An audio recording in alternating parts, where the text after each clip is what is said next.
kahit bangin yung lupa, no, pag marunong ka, mapakinabangan mo. So walang hindi maganda na lupa pag inalagaan mo. Dapat yung mga bakanting lupa, siksikin mo ng tanim. Yan.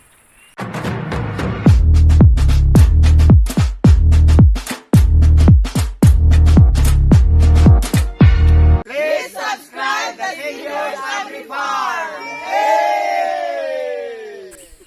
May dala ako na talbos ng kamuti. So itanim ko dito, mula dito hanggang doon. Para, ang purpose ko, para nga pag dumaan yung mga tao dito, maraming mga tao, gusto nilang laswa ng talbos, pwede silang kumuha dito. Mga panglagay nila sa ginasain nilang isda, pwede ito. Itanong ko dito. Ito para pang public ito. Kung sino ang gustong kuha, so kumuha lang sila dito. Para sa lahat dito.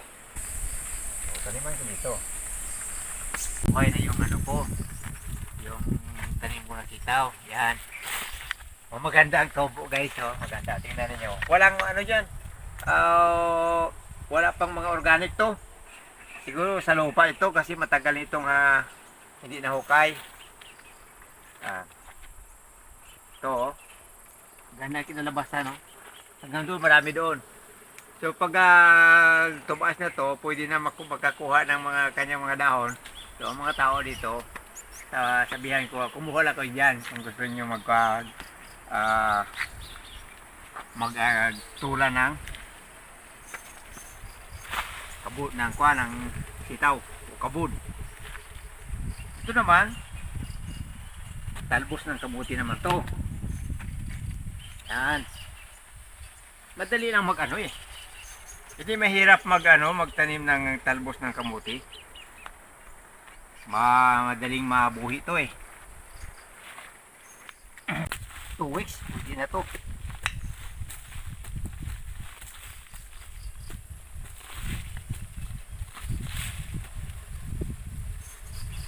Ganyan lang. Yan.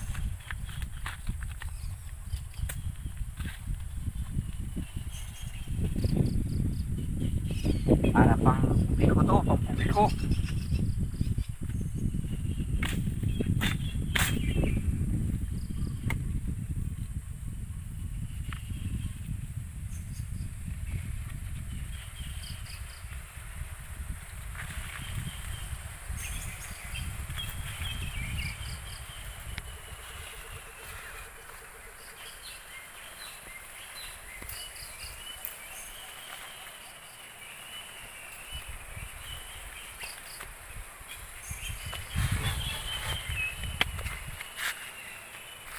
Asawa ko naman dyan naglilinis. Kasi yun ang team namin dalawa Kung saan ako nagtrabaho, palaging kasama ko yung asawa ko.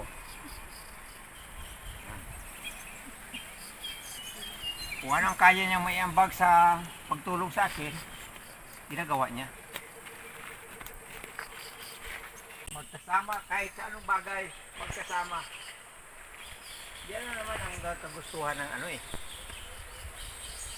gustuhan ng magpamilya na magsama-sama.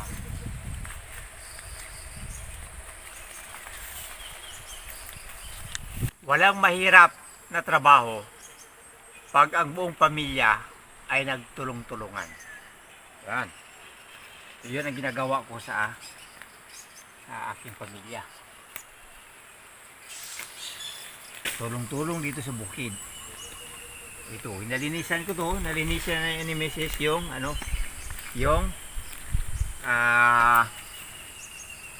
beans. O, tingnan nyo guys, ganda-ganda, wala pa tong, hindi ko pa to linagyan ng organic. Dating lupa lang to. Pero maganda. So, baka bukas, lagyan ko ng ng lapok dito, paligid. Para tumaba pa pala ng maganda. Yan. Kahit bangin yung lupa, no, pag marunong ka, mapakinabangan mo. So walang hindi maganda na lupa pag inalagaan mo. dapat yung mga bakanting lupa, siksikin mo ng tanim. Bangin to ha, bangin ha. Pero tingnan mo yung mga tanim ko. O yan, ang ganda-ganda ng tubo. So siguro mga 2 linggo na to, pwede na makakuha ng talbos ng beans. Yan.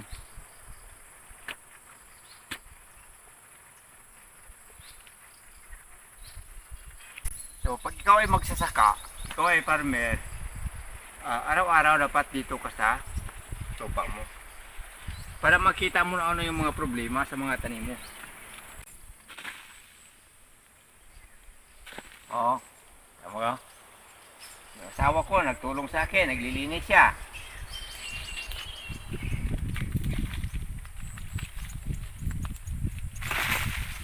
Kasi si Mrs. gusto na pag nasa farm ako ay hindi siya kasama. Siyempre dapat nandoon siya, kasama siya palagi. Sama-sama kami sa hirap at ginhawa, sama-sama kami mag-asawa. Mula na nag-umpisa kami sa ng aming pag-asawa, ito ang ginagawa namin. Hindi kami naghiwalay sa mga anong gawain sa bukid. Kahit mahirap lang ang buhay, basta't masaya ang pagsama ninyong mag-asawa. Yun lang ang ang pinaka-importante. Kahit wala kayo, basta nagsama-sama kayo, nagkaintindihan kayo, yun ang pinaka-importante sa lahat.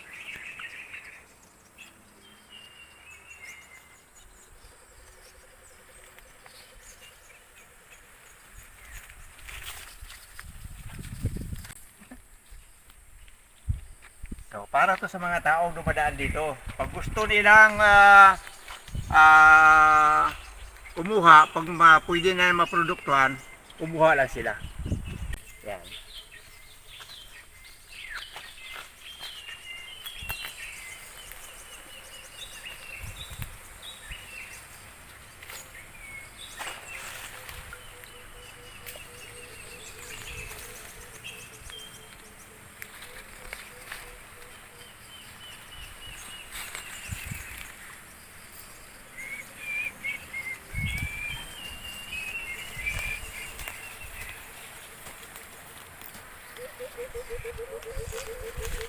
Ano lang itanim mo pag kinabangan? Dapat hindi ka magsawa sa pagtanim. Pag tumanim ka, madaling mabuhay. Madaling tumubo yung mga tanim kasi pag ulan ngayon.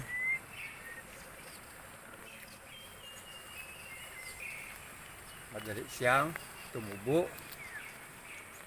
Yan. Itong kamuti, ang talbos ng kamuti o ang kamuti, matagal to kahit mga ilang taon, 1, 2, 3, 4, 5 taon, hindi to mapatay. Kasi yung trunk niya, pag mapatay, may mga bago naman na mabuhay sa kanyang trunk. Yun. Tagal to. So sigurado ko to, katagal ito dito. So matagal ang pakinabang ng mga tao. So huwag mo itapon ito. Marami ang pwedeng taniman. Dito sa baba, sa puno ko, daming tangkong. Yan. Pwede dyan. Ang mga tao, yan, kumukuha sila dyan. Gusto mo magsiga ng baboy, pwede ka dyan kumuha. Bangus. Yan.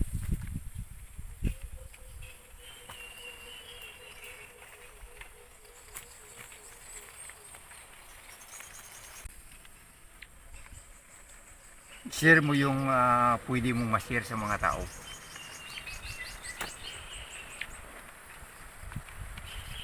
Mata mo to, ito ay, ang tawag nito ay sampalaya. So maraming sampalaya dyan, marami. Oh. Yung sa palaya, maliit yan ang palaya, pero nagbunga yan. Pero ganyan lang kalaki yung mga bunga niya. Maliit lang, maliit. Hindi katulad ng tunay na ampalaya. Pero maganda tong dahon. Kasi mapait. Maganda, malasa. Itan mo na ng sabaw, tapos mo siya. Lagyan mo ng sabaw, ng tubig na mainit. Yan. Hindi mo na makain. Lagyan mo ng labog. Yung labog, maasim yan. Pwede ka isda.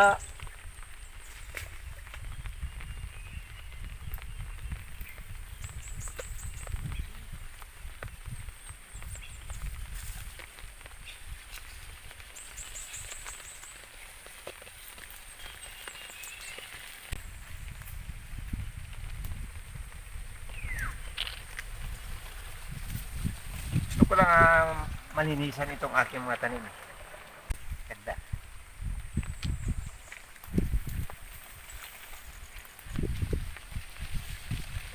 Pag dito ka sa bukid, pagkita yung mga tanim mong mga maganda, parang nawawala ang problema. Parang wala kang problema. Dito ka sa bukid.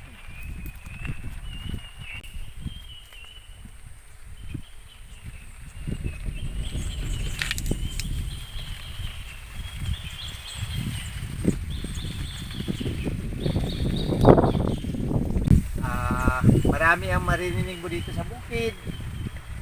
Ang awit ng ibon sa mga puno ng kahoy. Nanay, ang linisan mo yung yung mga puno ng kabud muna. Ako na lang bahala diyan sa mga gitna.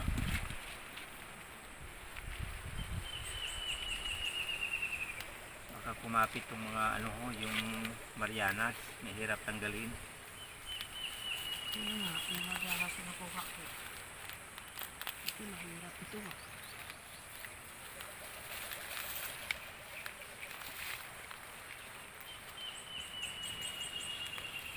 Yung Marianas, madali itong tumubo.